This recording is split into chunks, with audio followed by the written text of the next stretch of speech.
will you be passing through an Irish airport in the coming months? If you will, you will be concerned to hear that Europe's air traffic controllers have today warned of high overloads of air traffic in the weeks ahead, especially, I'm afraid to say, on Fridays and Saturdays and Sundays. The volume of flights will reach a staggering 33,000 every day in Europe, but there's less airspace for them to use, of course, because of the war in Ukraine.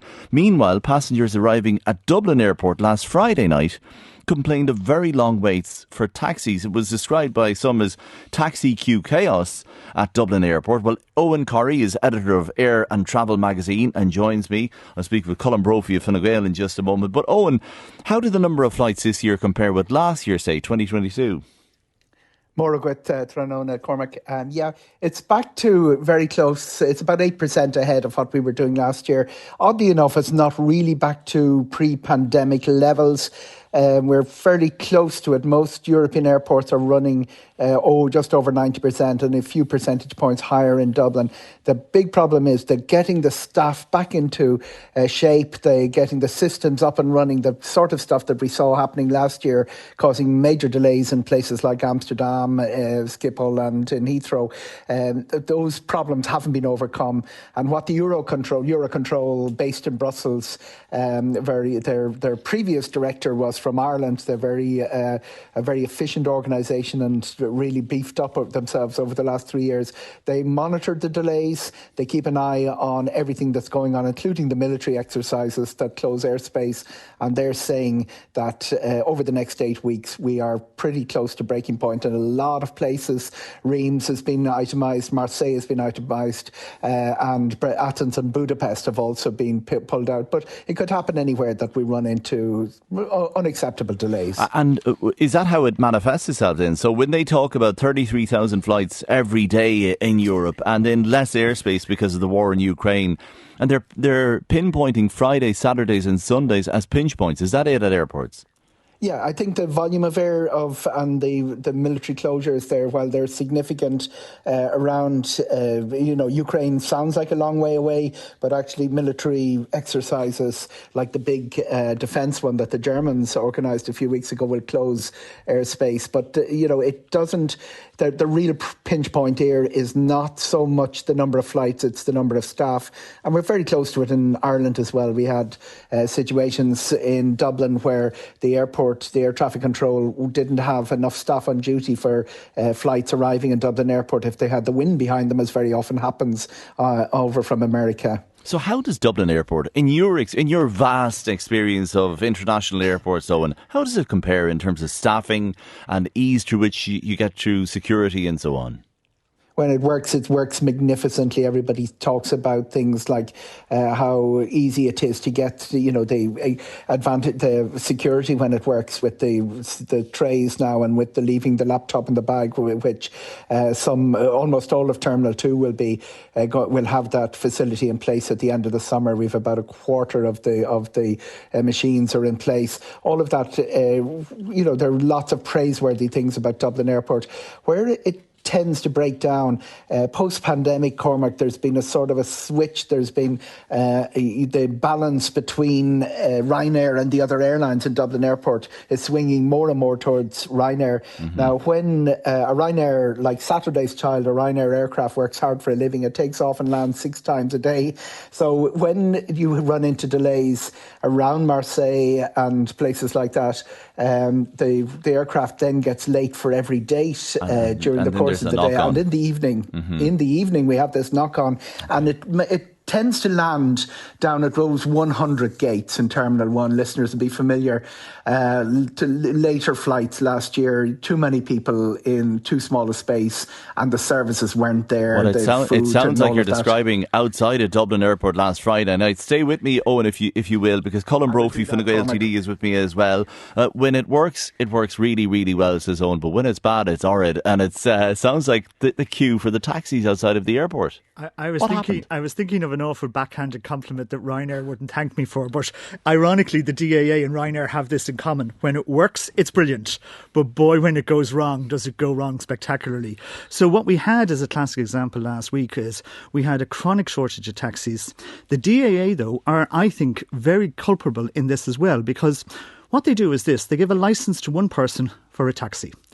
If there's 2 drivers on that car, believe it or not, if they switch drivers halfway through a shift, that car is then not able to go up to the airport. So it's the driver, not the yes, taxi plate and they want that has a the second driver to pay, and it's €300 a year, which would mean for the 2 drivers to be €600. So explain this to people, because not an awful lot not everybody will understand that you have to have a licence to get into the airport. Is that it? You have to have a licence to get into the airport. You can't just rock up as a taxi and think the DAA licence you. And this, in my opinion, is a bit of greed on their part, particularly when they've screwed up over car parking this year.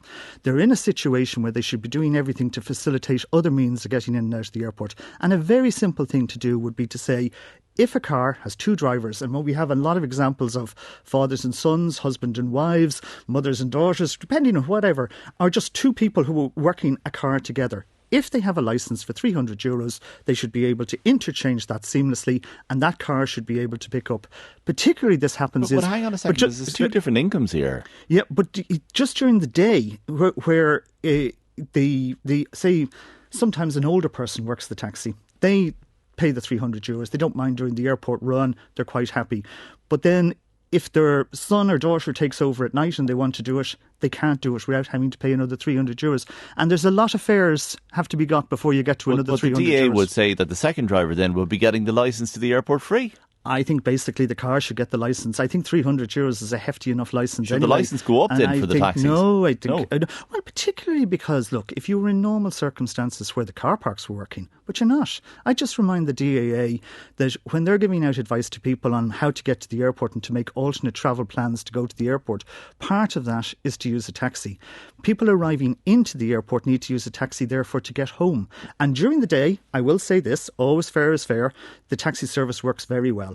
But at night time, when there's a genuine shortage, or when there is, I think, quote unquote, the DAA found out that Dublin holds concerts, that's what they blamed the lack of taxis for. They said, high demand. It's not the first time an agency blamed high demand. Well, we asked the DAA, Colin Brophy, to respond to your statement, and they said they accepted there was a big problem last Friday night where some passengers faced queues peaking at around 40 minutes, they say. But they tell us that that lasted for a very short period last Friday morning around 2 a.m. And they tell us it was an isolated incident due to multiple large concerts taking place in Dublin. Is that something you'd accept? You see, that's what worries me when I hear that from the DAA, because the DAA, I mean, first and foremost, they don't need to be geniuses to know when there's concerts in Dublin. They don't need to be geniuses to see this. But they know themselves that there is increased demand because of the shortage of car parking spaces. So even, I would say to them this year, to immediately look at it and say to drivers who have paid them for the access to the airport, if they have a second driver that's working that car and that makes it available, therefore, to be 24/7 available to do the airport maybe run, if the government provided a better public bus service to and from the airport. As you know, the government is investing in a massive upgrade in the public transport infrastructure to get to the airport. I'm talking about You're something... quick enough to blame the DAA now in terms and taxis as well. I mean, if there was a proper, efficient, cheap bus service from Dublin Airport to the city centre, end of problem. There's a huge, as you know, bus service, and the air coaches and all the other... I know there were other brand names involved as well, but there are lots of companies coming in and out of Dublin Airport all the time in terms of coaches. This is something the DAA could do literally with the stroke of a pen if they wanted to. They did say they encouraged, they acted quickly last Friday morning, they say, and they encouraged additional taxis to come to the airport, which did help clear the taxi queue, and then it was moving swiftly. What do you make of Colin Brophy's suggestion, Eoghan, Corry? Is that something that you'd agree with, to get more taxis in? Taxis have a long-standing history of problems getting them in fast enough. It's regarded internationally, the air traveller is regarded as a bit of a walking ATM by everybody. So taxi fares are a little bit higher. There's a premium that you pay. There's an extra licensing. There's a complicated licensing process. Wouldn't be that easy to implement the suggestions Colin has. But there are things that the DA are already working on. They want to get a facility for pre-booking taxis. There's going to be big big issue for families, particularly, they need to book a minibus. They're not going to be wandering in and getting 2 or 3 taxis. Yeah. So they're the things that can be done much more quickly. And Eoghan Corry of Air and Always Travel a pleasure. magazine. Thank you both very much indeed. You can text us to 51551. Let's fly out of here for a break.